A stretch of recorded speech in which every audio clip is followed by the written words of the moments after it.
Bienvenidos amigos a este 56º capítulo de Espejo Constitucional, donde revisamos la actualidad del nuevo proceso constitucional 2023 con destacadas personalidades del ámbito político y académico. Les recuerdo, como siempre, dar me gusta a este programa, compartirlo, comentarlo. Compártelo en tus redes sociales, en Twitter especialmente, con el hashtag Espejo Constitucional para que sigamos ahí entonces ese trending topic, ojalá algún día, ¿no? Bueno, suscríbete también a este canal, Espacio Liberal, que estamos desde enero, ya recordarán ustedes lo que pasó con el canal antiguo, que fue hackeado y fue bajado todo el contenido, pero bueno, desde enero entonces seguimos acá en Espacio Liberal, así que suscríbete, ya vamos con más de 2000 suscriptores, puedes también apoyarnos a través de los super stickers y super chat mientras está al aire este programa en vivo. Y por supuesto, recordarles que este domingo 7 de mayo, votamos con voto obligatorio en las elecciones de consejero constitucional, estas personas entonces que van a componer el Consejo Constitucional para redactar un nuevo anteproyecto, en definitiva, un nuevo proyecto que nos van a presentar y nosotros en diciembre vamos a poder votar a favor o en contra. Hoy día ya se cambió el rechazo y apruebo, parece que tenía una carga más o menos importante, ¿cierto? Usted debe saberlo también en casa, entonces cambiaron al a favor o en contra. Y bueno, vamos a ver un poquito de la actualidad. Fíjense acá, tengo la página web que está utilizando el proceso constitucional, es procesoconstitucional.cl, es una página web entonces que está disponible para todo el mundo, hay poca información al respecto, por eso aprovecho de este momento para informarle a usted y esté al tanto de la situación. Y también tenemos, como le había comentado la última vez, este canal de YouTube, ¿cierto? Que se llama Proceso Constitucional. Cuesta un poquitito encontrarlo, ¿eh? Es @proceso-constitucional-2023. Fíjese que recién tiene 458 suscriptores, 7 videos.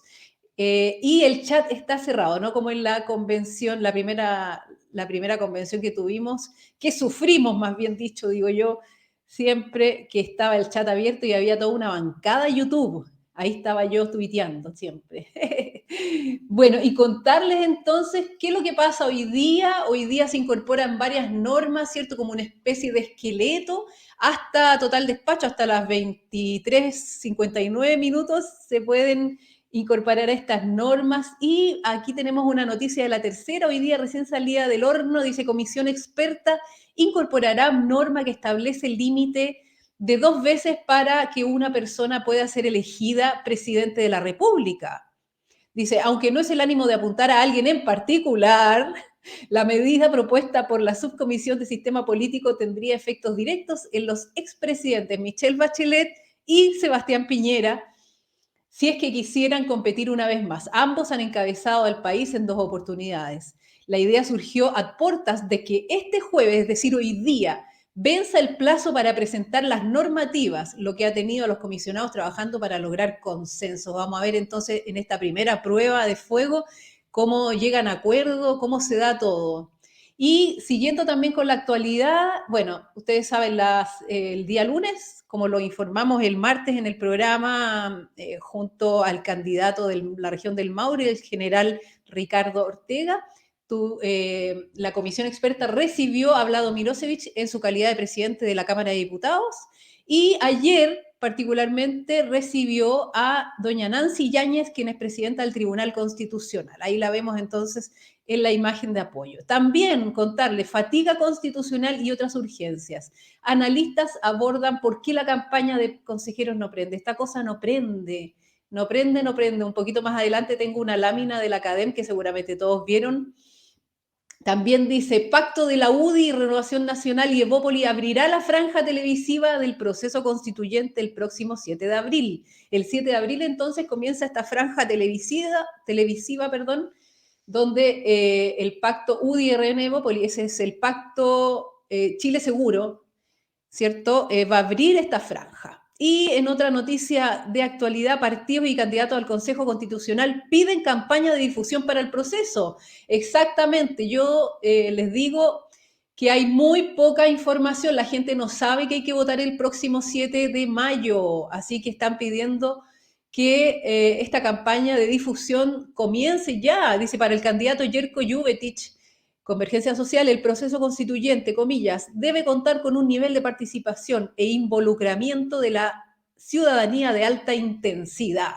Su par con Cupo Evópoli, Jaime Rabinet, aseguró que, comillas, el grado de desconocimiento de la población es muy grande y que la gente no sabe qué votar, para qué y cuándo. Ahí estamos entonces con la CADEM. Fíjese que el 70% tiene poco o nada interés en este proceso, en la elección de consejeros, particularmente del 7 de mayo próximo.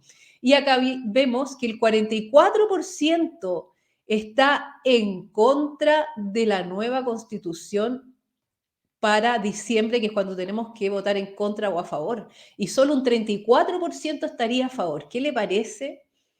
Bueno, para hablar de este tema, muchos más, pero particularmente del Estado subsidiario, déjeme contarle que tengo una tremenda invitada. Ya ha estado anteriormente con nosotros. Ella es experta constitucionalista, por supuesto que es abogada, profesora universitaria, académica y también doctora en Derecho. Me refiero a Andrea Iñiguez Manso, a quien le damos la cordial bienvenida. Buenos días, Andrea, ¿cómo estás? Muy bien, estoy muy bien. La verdad es que experta, yo creo que todavía me falta. Me faltan unos cuantos libros todavía, pero vamos tratando de hacer algo. Pero muy bien, muy bien. Estaba escuchando lo que tú estabas diciendo, estabas muy bien informada, mucho rigor. Veo científico en tus investigaciones. Y sí, sí, hay varias cosas antes de explicar lo que es el rol subsidiario del Estado. Perdona, llama la atención algunas cosas, el alto nivel de desconocimiento, como bien tú dices, del proceso, el alto nivel de rechazo con que está partiendo el nuevo rechazo, ¿ah?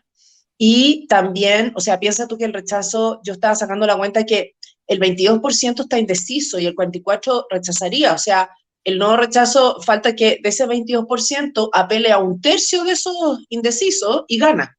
O sea, Exacto. y esto de que la comisión de expertos se haya puesto de acuerdo en este tema presidencial, me parece a mí que revela que en realidad no están de acuerdo en nada, porque no puede ser una norma más irrelevante, digamos. Con todo respeto, tengo muchos amigos en la comisión de expertos, pero la verdad es que no puede ser más irrelevante, a nadie le interesa eso. Entonces, lo que menos a nadie le interesa, están de acuerdo, ¿no?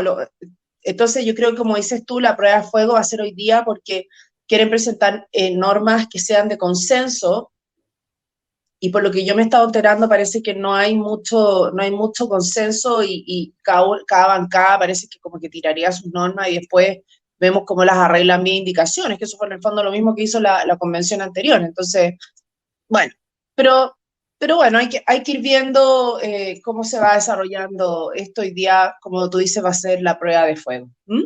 Exactamente, hoy día entonces hasta total despacho se arman como las estructuras, no es específicamente cada norma en particular, sino que son como unos encabezados. ¿Tú me podrías un poco decir de qué se trata esta No, lo que estructura? yo Porque ya entiendo, lo que tuvimos yo un índice, entiendo, ¿no? lo que yo entiendo es que la idea ya es presentar algunas normas. ¿Mm?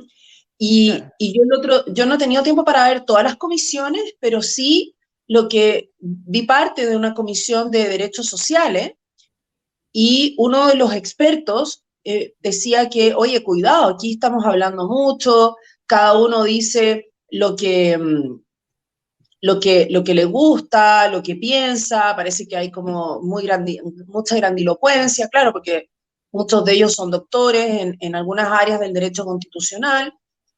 Además han tenido invitados que también son doctores. Entonces yo creo que hay un temor de este consejero de que algo que nosotros siempre dijimos, que esto se vaya a terminar convirtiendo como una especie de congreso de derecho constitucional, que puede ser muy interesante, pero en los congresos cada uno dice lo que quiere y después se va para la casa. No tienes que hacer un articulado. Entonces, lo que plantea el consejero que fue Jaime Arancibia, decía, oye, mira, todos tenemos nuestros autores preferidos, todos tenemos mucha sabiduría aquí.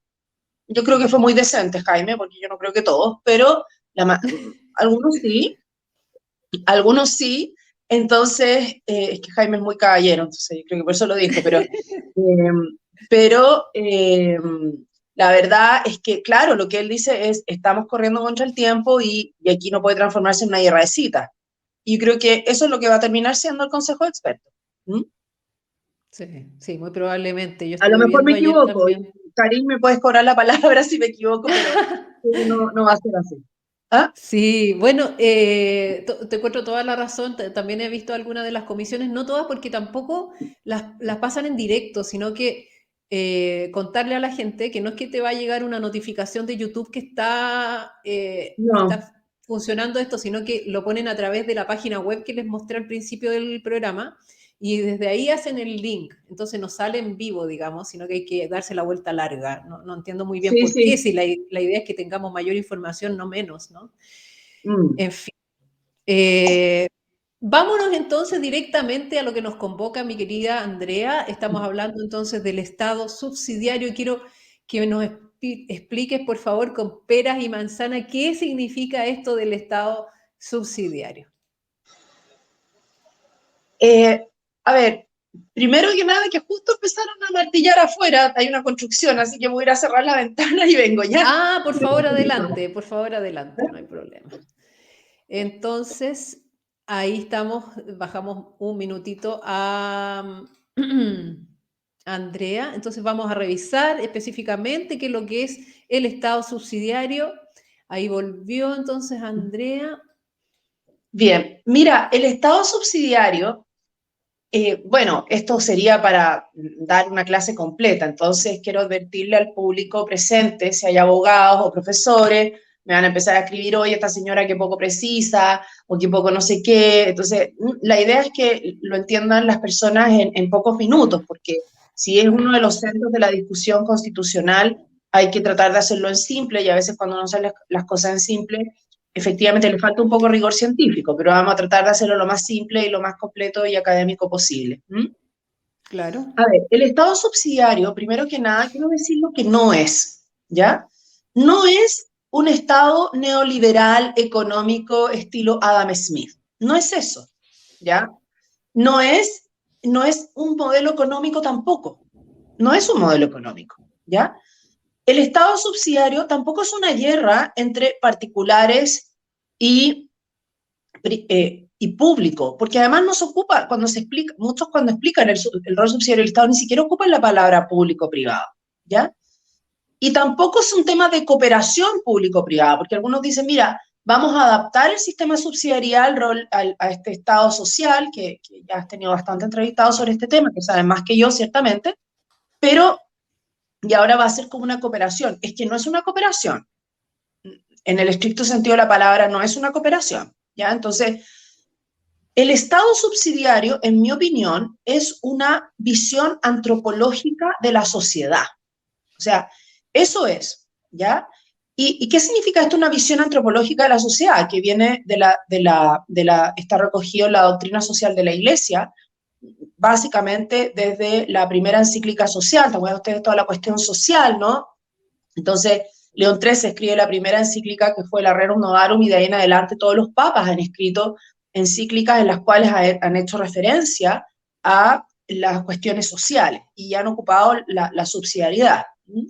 Entonces, y ciertamente está en el catecismo de la Iglesia Católica, ahora esto lo comparten también otras personas que no son católicas de otras denominaciones.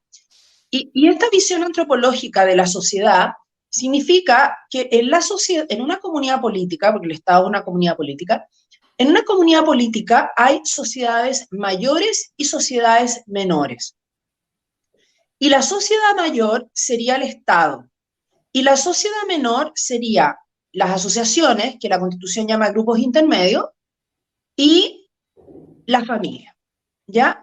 Entonces, la pregunta que hace el rol subsidiario es, ¿cuál es el ámbito de competencia de la sociedad mayor y cuál es el ámbito de competencia de la sociedad menor?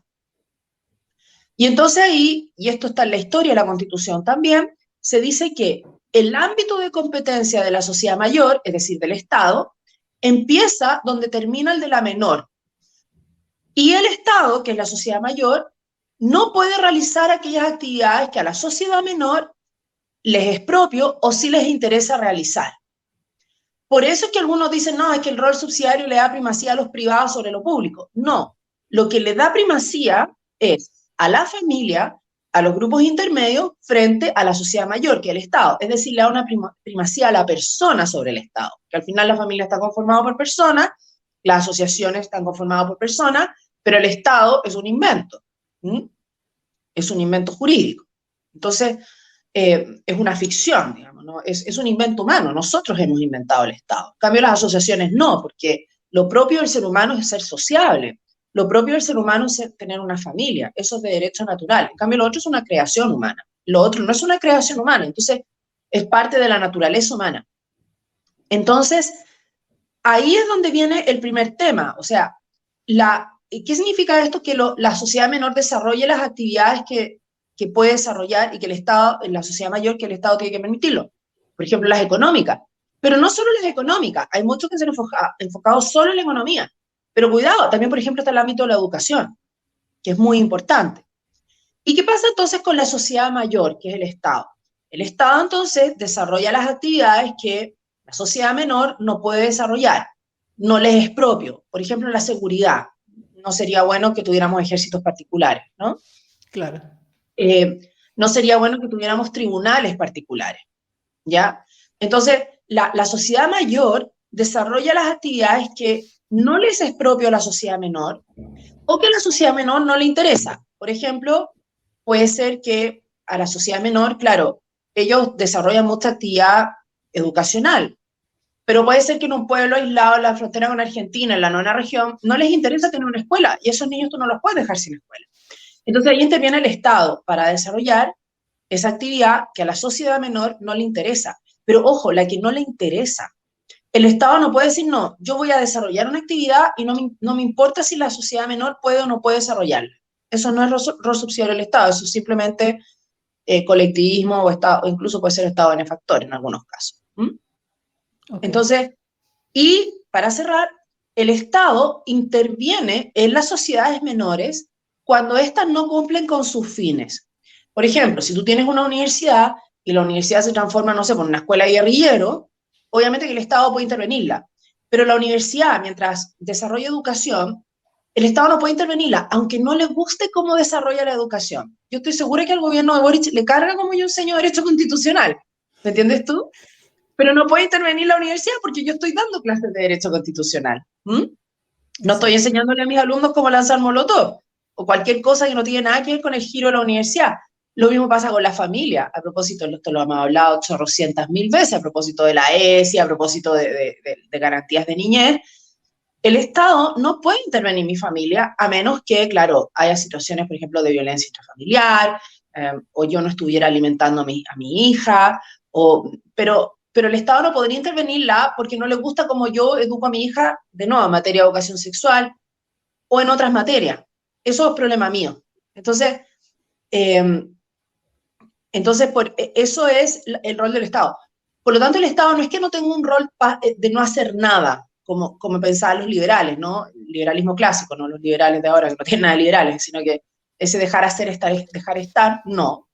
Pero tampoco es un colectivismo donde el Estado como que absorbe todas las funciones sin preguntarse si lo pueden hacer o no la sociedad menor. No sé si ha quedado claro. Sí, eso básicamente supuesto. Para mí es el rol del Estado. Por supuesto, muy bien. Tengo una cuña de Daniel Stingo para que veamos lo que no es. lo que piensa la izquierda en el fondo, que el día de mañana usted en su casa o en alguna reunión familiar, señora, señor que nos está viendo hoy día, ¿tiene algún amigo que piensa así? Vamos a ver qué dice Andrés Iñiguez al respecto. El Estado lo que hace, en verdad, es los derechos sociales se transforman en bienes de consumo y el Estado se desentiende de sus responsabilidades históricas, lo dice Farías y Moreno. Mira, ¿qué quiere decir esto? Que en el fondo los derechos sociales, los derechos básicos son entregados a los privados. Eso es, sea, el Estado no puede actuar sino cuando los privados no quieren, no pueden o hay un tema de seguridad nacional. Por ejemplo, vamos a la Constitución misma. Artículo 19, número 9. Derecho a la salud. No hay derecho a la salud. Hay derecho a elegir la salud. Bueno, ¿y quiénes pueden elegir la salud? ¿Quiénes pueden elegir la salud? Los ricos. Efectivamente, los ricos solamente pueden elegir la salud. O sea, si yo tengo dinero, voy a una ISAPRE y me atiendo en clínicas. Si yo no tengo dinero, voy a FONASA y me atiendo en los hospitales. Y ya bien sabemos que uno puede estar 1 año y medio, 2 años, esperando que le den una hora a un especialista. ¿Sí o no? O si me quiero operar, también puedo estar esperando en FONASA 3 años. Bueno, y si yo tengo un ISAPRE, la verdad es que si uno tiene un ISAPRE, como es mi caso, por ejemplo, yo no les voy a mentir, yo tengo ISAPRE, pido una hora y al día siguiente la tengo con el especialista. O si quiero operar a mi hijo, voy y lo opero en una clínica. Hay 2 sistemas de salud en Chile. Y eso está amparado por la Constitución, porque el 7% de los ricos va a la ISAPRE y el 7% de los que no son ricos va a FONASA. En ninguna parte del mundo pasa eso. En todas partes del mundo hay un plan común de salud básico para todos. Todos depositan su platita, que se les descuenta, en el mismo fondo y eso se reparte después en un plan común básico de salud para todos. Acá no. Aquí los que tienen plata, a ISAPRE. Y el que no tiene plata, a FONASA. Bueno, entonces el artículo 19, número 9, ampara eso, porque ampara el derecho a elegir la salud. Miren lo que estoy diciendo, eso hay que cambiarlo. No vaya a ser cosa que podamos elegir algo. ¿Qué opinas de las palabras de Stingo? Eso es lo que piensa la izquierda, sí, bueno. ¿No? Eso, contra ellos vamos a tener que encarar y dar la batalla. Stingo tiene algunos problemas, sí, tiene algunos problemas conceptuales, porque a mí me llamaron a hablar del rol subsidiario del Estado, entonces voy a responderle a Stingo desde la perspectiva del principio de subsidiariedad. Podría hacerlo desde la política, desde la sociología, desde la economía, pero lo voy a hacer solo en el contexto del título que tú me has planteado hoy. A ver, en primer lugar, que la palabra, el rol subsidiario del Estado nunca habla ni de FONASA ni de ISAPRE, no la menciona, o sea, no, en las actas de la Comisión entonces eso no está, o sea, no, y ciertamente menos en el Catecismo de la Iglesia Católica ni en las encíclicas, o sea, eso no está ahí, ¿ah? Entonces eso no tiene nada que ver con el rol subsidiario del Estado, está confundiendo peras con manzanas. Segundo, los derechos sociales, tampoco tiene nada que ver con el rol subsidiario del Estado, porque el rol subsidiario del Estado también tiene un aspecto que yo no lo había explicado antes, que ahora Stingo me da la posibilidad de explicarlo, es que también tiene un aspecto de solidaridad. Y la solidaridad significa que el Estado, no es que algunos lo confunden con los impuestos, ¿no? No, la solidaridad es que el Estado se tiene que preocupar de los más desfavorecidos, que son los pobres, las personas con discapacidad y los niños, ¿ya? Eso incluye la subsidiariedad. La subsidiariedad no excluye la solidaridad, porque la subsidiariedad no es un concepto liberal clásico. O sea, Stingo explica la subsidiariedad como si fuera un concepto de liberalismo clásico, cuando la historia de la Constitución del 80 dijo expresamente, esta Constitución rechaza el concepto de bien común tanto del liberalismo clásico como del colectivismo. Entonces Stingo debería irse a leer las actas de la Constitución del 80, ¿ya? En vez de estar hablando ahí. Y, por lo tanto, ahora, que estás 3 años en lista espera y todo lo demás, eso no tiene nada que ver con la subsidiariedad. O sea, la solidaridad exige que el Estado se preocupe por qué hay lista de esperas.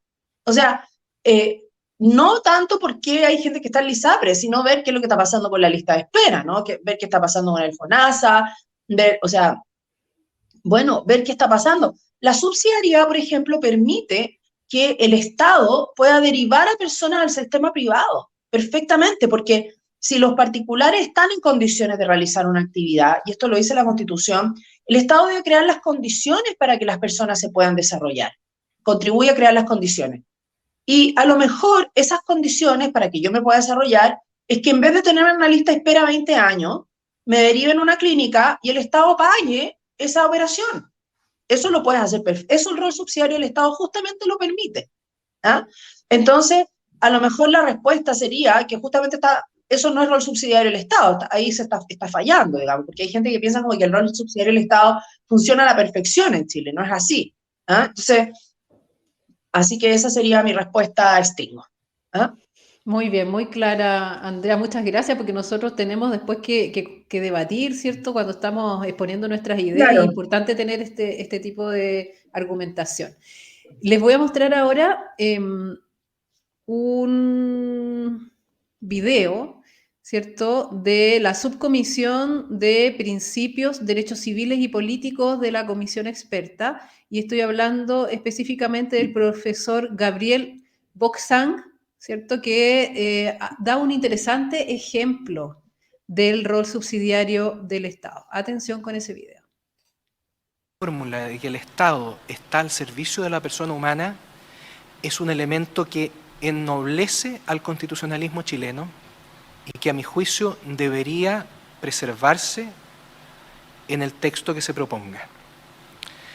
Imagínense, por ejemplo, que por meramente un ejemplo quizás remoto, ¿no es cierto?, tuviéramos problemas de aprovisionamiento de aire de aquí a 300 años más, no lo sé, ¿ah?, por efecto del cambio climático, por efecto de la composición de la atmósfera, y nosotros tuviéramos que desarrollar toda una acción que requiriera algo de envergadura tal que el Estado tuviera que intervenir para asegurarnos la provisión de aire, que para nosotros ahora es algo que va de suyo, prácticamente no hay problema. Eso nosotros no lo podemos contemplar ahora, no lo estamos viendo ahora. Pero lo que dice la subsidiariedad es, en ese momento en que surja esta necesidad que requiere la acción del Estado, el Estado va a poder intervenir y deberá intervenir. ¿Se fija? Entonces, estas circunstancias cambiantes hacen de esta flexibilidad particularmente propicia, pienso yo, a imbricarse muy bien con la idea del Estado social. Precisamente porque es a través de esta servicialidad que se va a ir desarrollando la misma subsidiariedad y la ayuda correspondiente. Entonces, ambos van a estar bien relacionados. En ese sentido, Andrea, lo que dice el profesor, ¿serían compatibles, ¿cierto? ¿Compatibles la idea de la subsidiariedad con el Estado social? No, yo ahí discrepo. Porque él dice que sí, que es como no, que se ayudan, como que se apoyan. No, lo que pasa es que el Estado social, para hacerlo compatible con la subsidiariedad, primero habría que definirlo, y nadie lo ha definido. ¿Ah? Diego Charper lo define como el concepto alemán, hay otros que dicen que es una intervención robusta y activa del Estado, que no más que el intervencionismo, eso no es Estado subsidiario. Por lo tanto, yo creo que no, o sea, mientras no definan lo que entienden por Estado social, es imposible hacerlo compatible. Ahora, lo que es que hay una confusión, porque el Estado social lo confunden con Estado solidario. Entonces se piensa que la subsidiariedad no incluye la solidaridad, y como yo ya dije anteriormente, sí la incluye. Por lo tanto, podemos seguir con un Estado subsidiario y ordenar mejor la solidaridad, pero la solidaridad exige. Lo que dice el profesor Bonsain es muy cierto, y esta es otra característica del rol subsidiario, que el rol subsidiario es dinámico. ¿Qué significa? Esto quedó en la historia de la Constitución del 80, si esto no está diciendo nada nuevo. No es que el profesor Boxain, con todo respeto, pero que haya descubierto la pólvora, digamos, ¿no? O sea, esto ya quedó en la historia de la Constitución del 80, en el sentido que puede suceder que hoy haya una actividad que el Estado tiene que desarrollarla porque a los particulares no les interesa, pero puede ser que en 20 años más sí les interese. Entonces el Estado ahí tiene que retirarse para dejar a los particulares desarrollar esa actividad. Y puede suceder entonces que aparezcan nuevas situaciones que ameriten que el Estado deba desarrollar esa actividad porque a los particulares no les interesa, como por ejemplo en 300 más el tema del aire, digamos, ¿no? Entonces, yo siempre ayer de hecho di una clase sobre la subsidiariedad a mis alumnos, hace 30 o 40 años el Estado tuvo que tener un rol muy activo en lo que era en los canales de televisión, es decir, desarrollar el rubro económico del canal de televisión, porque a los particulares no les interesaba porque era muy caro operar un canal de televisión. Entonces, ¿te acuerdas? Bueno, los jóvenes se van a reír, los que no están viendo, pero antes uno salía de las zonas urbanas de Santiago, Concepción y Valparaíso y había un solo canal, que era TVN. ¿Y por qué sucedía eso? Porque era muy caro operar un canal de televisión, a los particulares probablemente no les interesaba, y Entonces era necesario que TVN, por supuesto, llegara a todo Chile, que el Estado, a través de TVN, llegara a todo Chile. Ahora, 40 años después, eso es absurdo. Eso es absurdo. Yo encuentro que TVN, dentro del rol, lo que es el rol subsidiario del Estado, no es que tenga nada contra la gente que trabaja en TVN ni nada, por favor, pero dentro de lo que es, perdón, un concepto de rol subsidiario del Estado, TVN no tiene ninguna justificación para existir. Y perdemos millones por y eso es millones dinámico. anuales. Sí. Aunque no lo perdiéramos, no importa, porque el rol subsidiario del Estado lo que establece es que mientras a los particulares les interese desarrollar una actividad, el Estado no tiene por qué hacerlo. ¿Ya? Ese es el punto. Eso es por la competencia que se puede dar entre el Estado y los particulares, que el Estado tiene muchas más posibilidades de ganar, digamos, en esta competencia. No, porque eso me parece a mí que, o sea, yo creo que eso es razonable lo que tú estás diciendo, pero eso es una perspectiva económica. Pero de nuevo, insisto, el rol subsidiario del Estado no es evidentemente que ha tenido un impacto en la economía y un impacto muy bueno en Chile. ¿Ah? Pero el rol subsidiario del Estado, desgraciadamente, ha habido un concepto reduccionista, es decir, llevarlo solo al tema económico, cuando en realidad es mucho más que eso. ¿Ah? Es mucho más que eso, o sea, se refiere a todas las actividades que se desarrollan en una sociedad. De nuevo, por eso vuelvo al tema de la sociedad mayor y la sociedad menor. Y evidentemente la actividad económica es parte de la sociedad, pero no es la única. Entonces, el rol subsidiario no se refiere a la competencia o que el Estado lo hace todo mal. No. Es simplemente decir quién puede hacer las cosas, punto. Eso. Ok. Tengo acá también una cuña de Constanza Juve, también hablando de subsidiariedad para que veamos su punto de vista. Perfecto. No está explícitamente en la Constitución, pero uno lo puede encontrar en distintos elementos, distintos pasajes de la Constitución, ¿verdad? Ahora, la expresión, ¿cierto?, de la subsidiariedad, en términos simples, es permitir que existan soluciones privadas a problemas públicos. Eso es, finalmente, si es que uno lo quiere llevar, digamos, al término bien simple. Y tiene obviamente dos perspectivas, donde en general siempre se habla de una, pero no de la otra, ¿cierto? Una perspectiva que tiene que ver con el hecho de que los privados puedan participar de la solución de problemas públicos, y un ejemplo de eso es la salud, un ejemplo de eso, ¿cierto?, es la educación, un ejemplo de eso también tiene que ver con las pensiones, ¿verdad? Pero lo que no sé, esa es la dimensión como negativa en términos del Estado, ¿cierto?, del rol del Estado.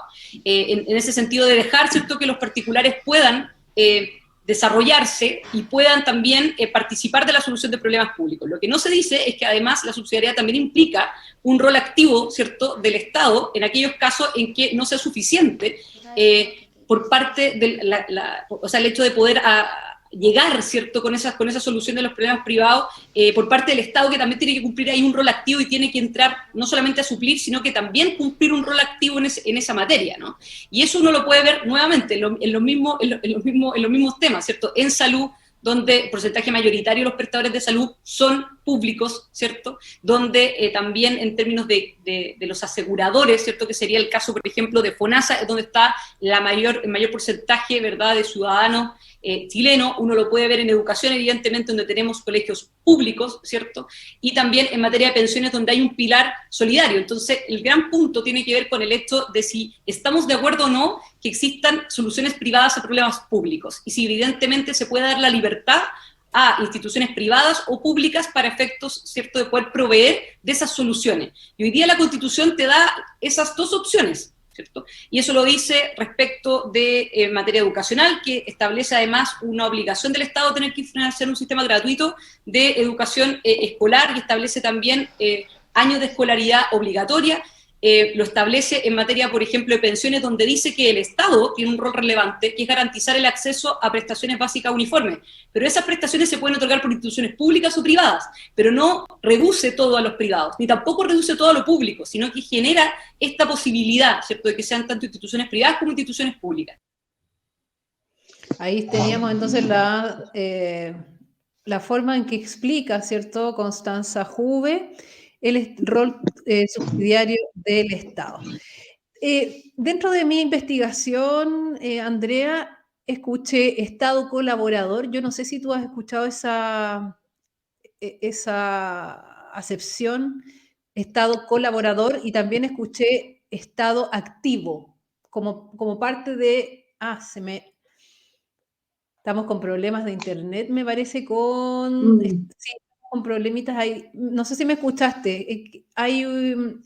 He escuchado de parte básicamente de Chile Vamos, ¿ah?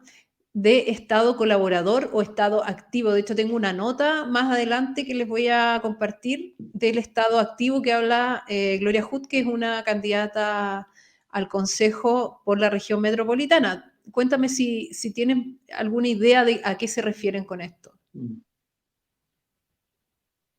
Tuve un problema para escuchar a la Constanza. ¿Estoy con problemas de internet o eres tú? No sé. A ver, que nos diga nuestro público, ¿nos escuchan bien y nos ven bien o se ve cortado? Porque si se ve cortado es porque soy yo. Pero fíjate que tengo No, gente había tenido... tengo gente aquí hablando, así que me parece que si no estarían diciendo hoy se ve mal, no sé. Sí, yo creo que puede ser Uf, no te escucho bien. No, mira, hagamos una cosa. Voy a sacar a Andrea, entonces para que Andrea reinicie por favor su equipo para que podamos seguir con con el programa, con sus opiniones. Mientras tanto voy a poner un... Ah, mira, me dicen se ve bien acá, se escucha y se ve bien. Estamos perfecto entonces. Se ve bien, ya. Entonces Andrea es que tiene el problema. Ya, perfecto. Ya, muchas gracias por su feedback a todos. Entonces, vamos a revisar un video del profesor Luis Silva también hablando de lo mismo, ¿no? Así que atención con eso. Voy a aprovechar este minuto. El planteamiento de la izquierda que critica la subsidiariedad a la chilena, como ellos mismos la califican, o lo que ellos critican cuando objetan la subsidiariedad, entre comillas, de nuevo, neoliberal, es que si el Estado reemplaza a los particulares para evitar los abusos, ¿quién nos va a proteger de los abusos del Estado cuando se haga cargo de la educación, la salud, la vivienda, las pensiones, el cuidado del medio ambiente, etcétera? Obviamente yo no quiero discutir la premisa de que los particulares hayan abusado o puedan abusar cuando educan, cuando administran las pensiones, cuando prestan servicios de salud. Y de hecho sobran ejemplos de abuso que obviamente son de lamentar, hay que saber evitar, prevenir y eventualmente castigarlo. Lo que no puede ocurrir es que esos abusos de los particulares sean la excusa para que el Estado los reemplace. Y dice, yo voy a reemplazar a los particulares que abusan para proteger a los ciudadanos de esos abusos de los particulares. Y yo le pregunto al Estado, señor Estado, cuando usted reemplace a los particulares que abusan, porque abusan, ¿quién me va a proteger de usted cuando abuse?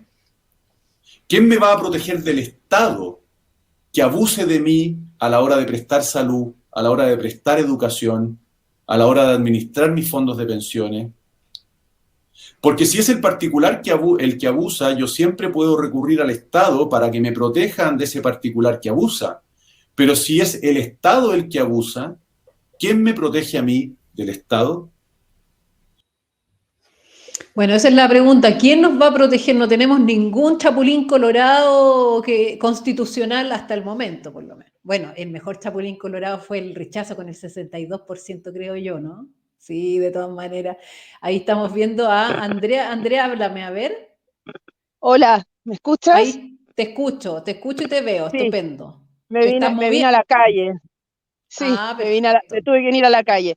Oye, mira, a ver, estuve escuchando, sí, no pude escuchar a Constanza Hugh, entonces escuché la primera parte y si estoy entendiendo bien lo que dice la Connie, es que en primer lugar hay una especie de malentendido con el rol subsidiario del Estado, en cuanto a que muchos lo han entendido simplemente como no hacer, es decir, que el Estado no intervenga, que no haga nada, un dejar hacer, dejar estar, como decían los liberales, ¿no? Bueno, eso nunca ha sido el rol subsidiario del Estado. De nuevo, eso es lo que yo explicaba al principio, o sea, nunca ha sido, porque efectivamente tiene una parte de abstención en el sentido de que el Estado no puede actuar cuando los particulares puedan hacerlo, pero el Estado sí debe actuar en aquellas circunstancias en que a los particulares hay una actividad que no les interesa desarrollarla o que no deben, o insisto, que no les interesa, por ejemplo, tener una escuela en un sector fronterizo, ¿ya? Claro. Por lo tanto, esto ha sido como algunos políticos y algunos economistas liberales que han tratado de darle esa adaptación que me parece errónea. Ahora, este concepto de colaboración que están ocupando algunos, la colaboración entre los particulares y el Estado existe en cuanto vivimos en sociedad. O sea, yo coopero con el Estado, no sé, como vivo en sociedad, no sé, pues tengo una casa en la calle, entonces mantengo la calle limpia, yo coopero con el Estado si es que educo bien a mis hijos, porque además les transmito valores y además no me convierto en una carga, por ejemplo, para el sistema judicial, o que a veces pasa, que uno puede terminar sin culpa de uno en el sistema judicial, pero a veces pasa que, bueno, hay padres que son irresponsables y por eso terminan en el sistema judicial también, entonces hay de todo, ¿no? Padres Claro. responsables que terminan ahí, desgraciadamente, y padres irresponsables, pero yo coopero con el bien común cuando hago una actividad voluntaria o cuando doy donaciones, o incluso cuando soy vocal de mesa, ¿no? No voy a decir los impuestos porque eso es un tema polémico que parece, eso no es voluntario, es una pistola al pecho. Entonces, pero esto de cooperar, si entendemos por cooperar eso, está bien, porque vivimos en sociedad. Pero a mí me huele que la cooperación que ellos están proponiendo es poner al mismo nivel a la sociedad mayor, que es el Estado, y a la sociedad menor, que es los grupos intermedios y la familia. Y eso a mí no me parece. La familia y los grupos intermedios están sobre el Estado, porque el Estado está al servicio de ellos, como decía el profesor Boxheim. Es decir, es antropocéntrica. Entonces, si por cooperación vamos a entender que el Estado y los particulares, no me gusta hablar de Estado particular, la sociedad mayor y la sociedad menor, están en el mismo nivel, eso me parece un error. Eso es llevarnos directamente a un Estado benefactor. Perfecto. Sí, que no me gusta.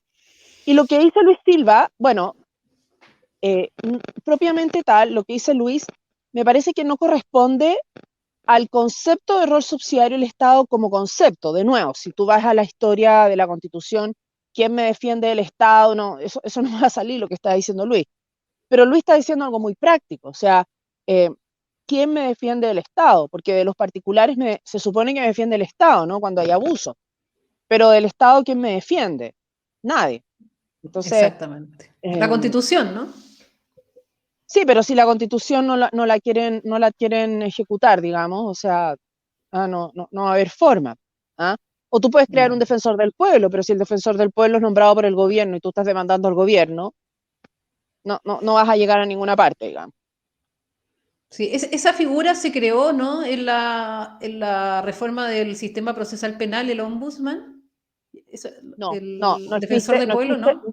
No, la defensoría es la defensoría de las personas que no pueden pagarse una defensa jurídica, pero no hay defensor del pueblo en Chile. Ok. Me quedé atrasada en mis conocimientos. Cuando estudiaba en esa época estaba el ombudsman es una idea que siempre ha estado dando vuelta, pero yo creo que no sirve para mucho, la verdad. Yo creo que la mejor defensa contra el Estado que uno tiene es la libertad para elegir, aunque no le gusta Sting. Muy bien, muy bien. Tengo un último video del profesor, el profesor tiene un apellido raro, Boxang. Un último video sí. Y con un ejemplo muy, muy cercano para todos. Así que escuchemos sus palabras. Desde el punto de vista de la subsidiariedad, hay muchos ejemplos que uno pudiera evocar y que son bastante notables. Si ponemos, por ejemplo, y permítame, presidente, muy brevemente, ¿no es cierto?, la relación entre el Estado, un cuerpo intermedio y la persona.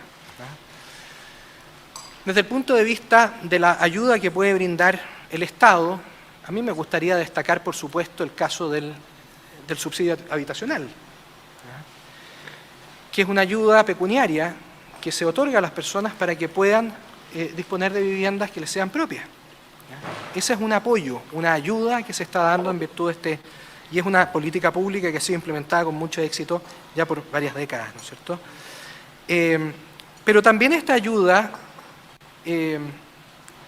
implica, dentro de la medida, por supuesto, de que lo permitan las condiciones de las entidades correspondientes, una relación entre las personas y los cuerpos intermedios. Es decir, soy profesor universitario y, por supuesto, conozco los esfuerzos que realizan las universidades para favorecer, más allá de los mecanismos que dispone la ley, para favorecer que estudiantes, por ejemplo, que de otra manera no podrían desarrollar sus estudios en la respectiva institución, puedan desarrollarlo, insisto, más allá de aquello que dispone la ley.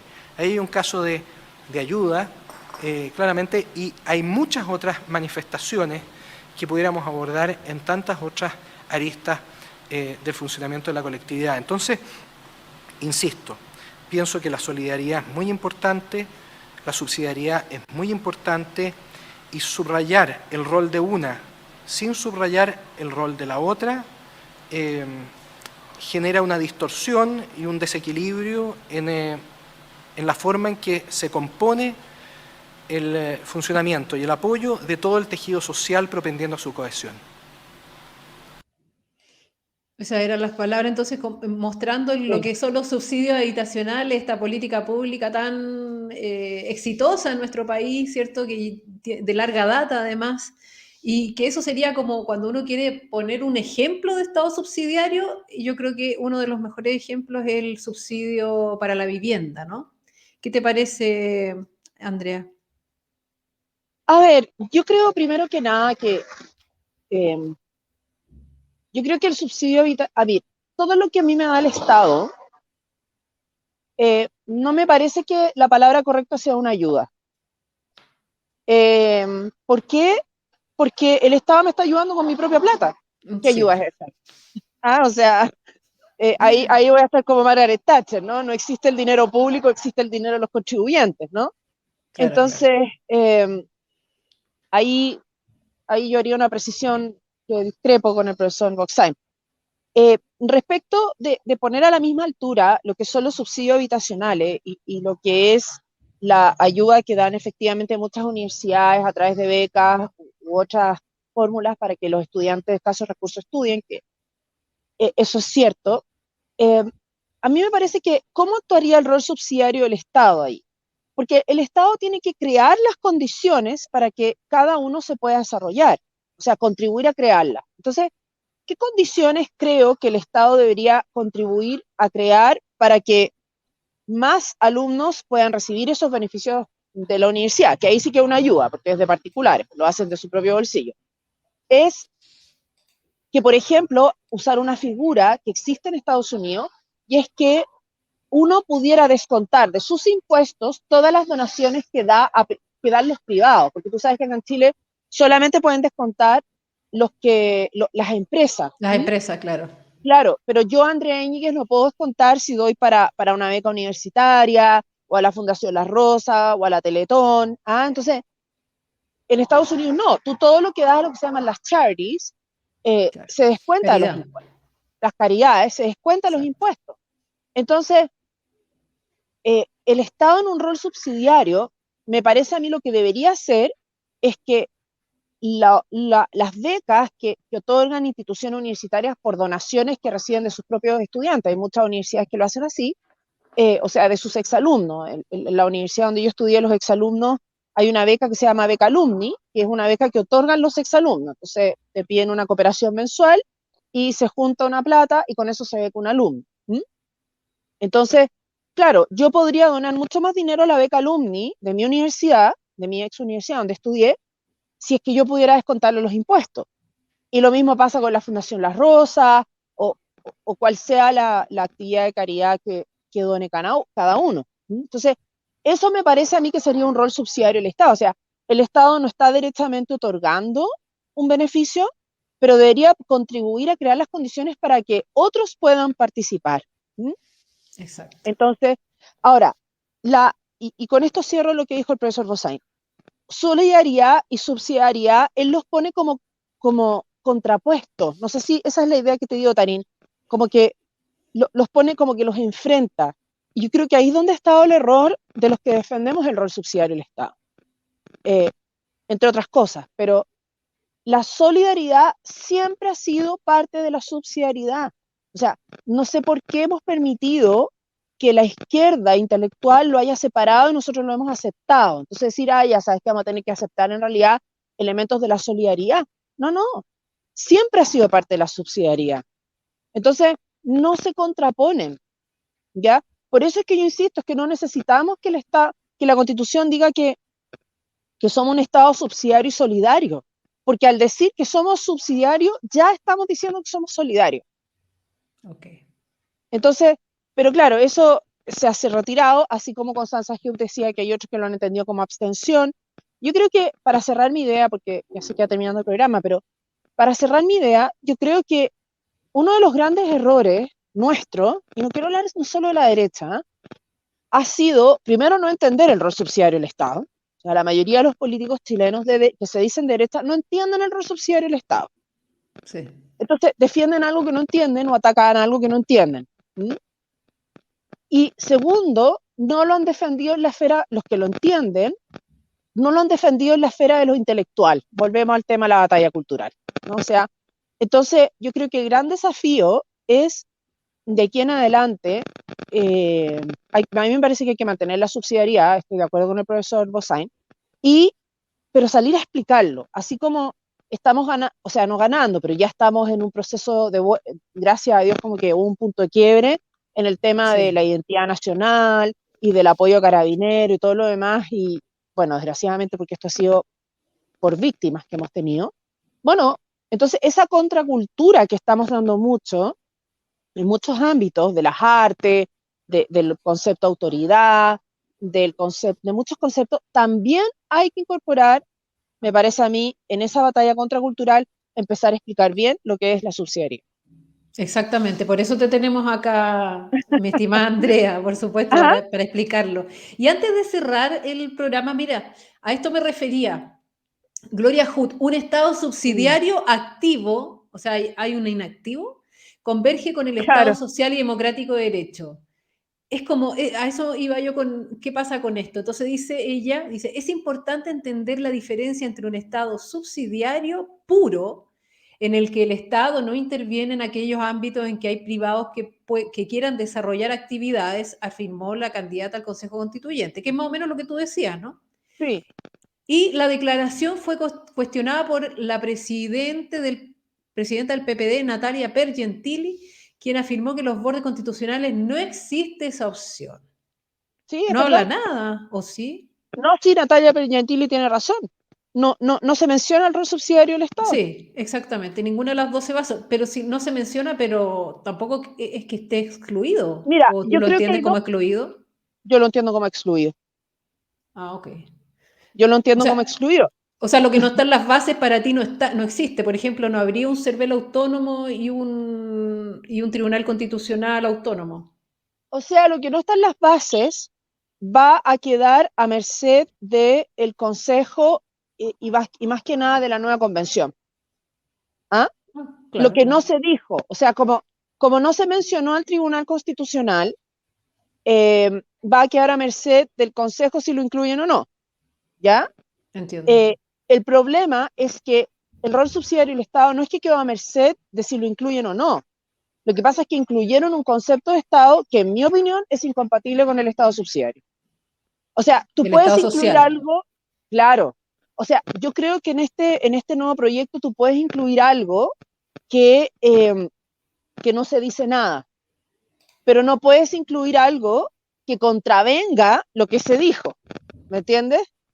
Claro. Entonces yo creo que el Tribunal Constitucional o el CERVEL, por ser organismos polémicos, dijeron ya, ok, saquémoslo y si ellos los quieren incorporar, que los incorporen. Pero no puedes incorporar, claro, pero no puedes incorporar cosas contradictorias con las bases. ¿Me entiendes tú? Sí, entiendo. Lo que pasa es que hay voces disidentes. Por ejemplo, mira esta noticia que también está... dice, UDI tilda de artificial la pugna sobre el Estado social de derecho y subsidiario en el proceso constitucional. Desde el gremialismo aseguraron que ambos principios son complementarios. Además, afirman que esta campaña será 100% ciudadana. Entonces uno dice, finalmente, eso no es... ¿puede existir el Estado subsidiario con el Estado social de derecho? Si la misma UDI, digamos que es el heredero intelectual de Jaime Guzmán, ¿cierto? Piensa esto que queda para el resto. ¿Qué opinión te merece? Mira, yo simplemente como me gusta el rigor histórico, ¿ya? Me gusta el rigor Se porque soy metió un académica. chirrido, estarás con No sé, el ahí micrófono agarrado. Ahí sí, ¿ahí ya, me ahí. escuchas? Ya. Mira, Perfecto. yo creo que la UDI, como me gusta el rigor técnico y el rigor científico, yo los desafiaría a que vayan a las actas de la Comisión Ortúzar donde Jaime Guzmán opinó sobre el rol subsidiario del Estado. Exacto. Hay un libro publicado, yo lo tengo, se los puedo prestar si quieren, que se llaman Apuntes de clase de Jaime Guzmán. Un alumno de Jaime Guzmán que pescó sus apuntes de clase y los publicó en un libro. ¿Ah? Y yo te aseguro que en esos apuntes de clase, no, o en los antecedentes de la Constitución del 80, cuando habla Jaime Guzmán del rol subsidiario del Estado, yo los desafío a que me digan en dónde Jaime Guzmán dice que es compatible con el Estado social y democrático de derecho. Los desafío. ¿Ah? Yo creo que ahí hay un tema político detrás. Mira, yo simplemente te voy a contar una anécdota para cerrar. Una vez... Sigue el chirrido, perdón. ¿Ahí me escuchan? Ya. Ahí está mejor. Sí, Ya, que se ahí mete está. como un... Sí. Sí, bueno. Mira, una vez me invitaron a un programa de televisión, ¿ya? No voy a decir cuál porque si no voy a poner en ridículo al colega, pero eran 2 de izquierda, 2 de derecha.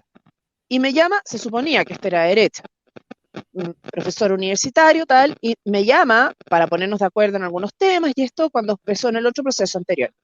Y me ha dicho, lo primero que me dice Tarín es, oye, no se te ocurra defender el rol subsidiario del Estado porque es impopular. Y yo lo primero que hice, cuando abro la boca en mi introducción, lo primero que hice, me dio tanta rabia, que lo primero que hice fue defender el rol subsidiario del Estado. Y esta persona me miraba así con una cara de furia, que hasta gente que vio el programa me dijo, oye, ¿qué le pasó a esta persona que supone que era derecha, que te miraba tan enojado? ¿Ah? Y fue por eso. ¿Mm?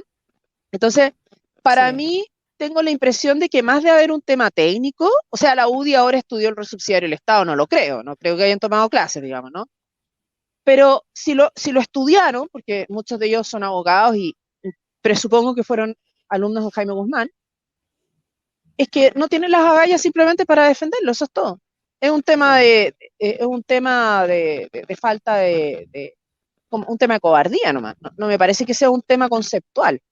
¿Mm? Así que esa sería mi opinión.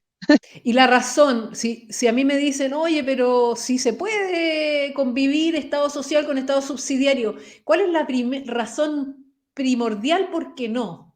¿Por qué no? ¿Qué le digo a esa persona? Primero porque no han definido lo que es el Estado social y democrático. No lo han definido. Tú has tenido invitados aquí que han hablado del Estado social democrático. ¿Te han dado una definición? Si yo he visto tus programas, no te la han dado. Te dicen, mira, depende cómo lo entienden en Alemania, depende cómo lo entiende Maduro, depende cómo lo entiende no sé quién, pero no hay los bordes, el problema que tuvieron es que no se casaron con ningún concepto de Estado social y democrático. Pero en mi opinión, el problema no es una guerra entre particulares y privados, es un tema de sociedad mayor, sociedad menor, y cuál es el centro, como lo dijo Bosay. ¿Quién es el centro? Bueno, si es la familia, si es la persona, si es los grupos intermedios, no puede ser el Estado. No, imposible. Y en el Estado social y democrático de derecho es el Estado. ¿Esa es la diferencia? Es que yo creo que de alguna manera es el Estado. O sea, el Estado decide, mira, esto lo voy a hacer yo, esto lo van a hacer los particulares. Entonces, puede decidir hacer todo, puede decir poco, puede decidir hacer nada. En cambio, la subsidiariedad expresamente le da la preferencia a la sociedad menor. Gloria Hood me parece que comete un error cuando habla de privados. Le da la preferencia a la sociedad menor. Y aquí no olvidemos que la sociedad menor más importante es la familia. Exacto. ¿Ah? Eso. Exacto. Así que va mucho más allá. Lo que pasa es que Gloria Hood probablemente tiene un pensamiento empresarial de esta cuestión, o de gasto público. Pero eso para mí no es entender el rol subsidiario, que va mucho más allá de eso. ¿Mm? Perfecto. Oye, impecable la clase que nos diste hoy día de Estado subsidiario. Yo creo que esto mismo hay que hacerlo, repetirlo con los consejeros que salgan electos para que lo tengan clarísimo y no se pierdan a la hora de defender estos temas. Mira, aquí tenemos a René que dice, Hermógenes Pérez de Arce explica que lo del Estado social es una tautología, porque es Estado social per se. El Estado social per se. Claro, porque el Estado es una manifestación de la sociabilidad del ser humano, mucho más compleja, que es una comunidad política, y la comunidad política más compleja de todas es el Estado. Entonces tiene razón. Don Hermógenes absolutamente tiene razón ahí. Eso no lo había pensado, pero tiene razón. Sí. Muy bien, estupendo. Ya fue. Muy buena exposición. Yo te agradezco montones. No, Tarí, Sobre perdona todo, los defectos técnicos. Pero no, ¿ah? qué maravilla poder hacer un programa, a pesar de algún defecto técnico, qué maravilla poder hacer un programa, tú allá, yo acá, y los televidentes en su casa cómodamente o en su trabajo, qué sé yo. Así que maravilloso, la Escuchándonos, sí. tecnología aporta mucho, a Mira, veces falla, pero bueno. yo espero que esto, insisto, si me está viendo algún abogado, alguna persona decir, oye, es súper pobre esta explicación, o debió haber profundizado citando autores, a Jacques Maritain, o no sé qué. No, porque justamente eso es lo que están haciendo los expertos y no van a llegar a nada. Si aquí lo que tenemos que hacer es explicarle a la persona de la calle en qué consiste el rol subsidiario del Estado, porque si vamos a empezar a quitar espacio a la izquierda, como tanto se ufanan los de derecha, son muchos espacios que hay que quitarle en distintas áreas y eso incluye, me parece, el tema de la subsidiariedad. Exactamente. Oye, Bueno, Tarín, un gusto haberte visto. Que tengan buen día a todos los sí, gracias a radiopensantes. ti. ¿Ah? Así Gracias que un a abrazo, ti. Tarín. Ya, Listo, pues que estén bien. Saludos. que estés muy Chao, nos bien, Andrea, vemos. muchas Chao. gracias, muy amable. Oye, ahí teníamos a Andrea Iñiguez, qué maravilla, qué locuacidad, qué inteligencia, ¿no? Y así que, bueno, usted puede tomar este capítulo, repartirlo en sus redes sociales, agarrar extractos, ¿cierto?, de lo que dice Andrea, así que bienvenido con eso. Como siempre, a ver qué dice acá nuestro público, excelente, muy clarísima su exposición. Este programa debería verlo los amigos de Chile Vamos, por supuesto, vamos a hacer un extracto ahí de la parte donde ella le habla directamente a la UDI, que lea los cuadernillos, ¿cierto? Se llaman apuntes de clases, apuntes de clases de las clases de, por supuesto, de Jaime Guzmán Errázuriz, que este 1 de abril se cumplen 32 años de su asesinato, del magnicidio del senador Jaime Guzmán. Ahí estamos subiendo varias imágenes, ¿cierto?, que lo recuerdan y especialmente recordamos que sus ideas siguen más vigentes que nunca. Sus ideas más vigentes que nunca. Bueno, entonces, se me fue Andrea, no le hice las preguntas, pero ya antes habíamos tenido en la sección a favor y en contra, ¿cierto? Así que no hay problema. Y recordarles, señoras y señores, en su casa, que se inscriban aquí síguenos, ¿no? Inscribirse, mira, se me cayó el carnet. Síguenos en Instagram, espacioliberal.cl. Por supuesto, te recuerdo dar me gusta a este programa, saludar, como te decía, compartir este programa en tus redes sociales. Estuvo muy, muy entretenido. Les recuerdo el voto obligatorio, como no, hay que votar, cuéntele a toda la gente que pueda en su casa, la gente que no está enterada, cuéntele que el voto es obligatorio y que en mayo vamos a elegir, es muy importante elegir a las personas correctas para que nos representen. Ya vieron que no cualquiera representa las ideas de la subsidiariedad, por ejemplo, de lo que hablamos hoy día, ¿no? Así que el 7 de mayo todos a votar por el mejor, el que más lo represente. Y, por supuesto, antes de irme, dejarlo invitado para la próxima semana. Y el día martes tenemos un candidato en Conozca a su candidato. Vamos a tener, todavía no tengo específicamente claro a quién, pero alguien del sur de todas maneras. El martes tuvimos al general Ricardo Ortega para que revise ese programa. Y bueno, saludar a Fair Supply, que nos apoya, nos respalda, ¿cierto?, económicamente para que este programa pueda salir al aire. Así que los veo el próximo martes, 9 de la mañana. Que tenga un lindo día jueves. Y recuerde, hoy día se vota hasta total despacho las estructuras, las normas, primeras normas de la comisión experta. Que tenga lindo día y será hasta pronto. Chao, chao. ¿Alguna vez te has preguntado por qué tu equipo de fútbol favorito o los buenos jugadores de tenis pueden jugar tan bien en una cancha con un pasto en perfectas condiciones? Pues lo mismo pasa con tu infraestructura de TI. Una red de computación bien construida y mantenida es esencial para el buen funcionamiento de tus sistemas y aplicaciones. En Fair Supply, nuestra empresa especializada en redes y comunicaciones, nos encargamos de mantener tu infraestructura de TI en óptimas condiciones. Contáctanos para más información y deja que nos encarguemos de tu delicado pasto, o en este caso, de tu delicada infraestructura de TI.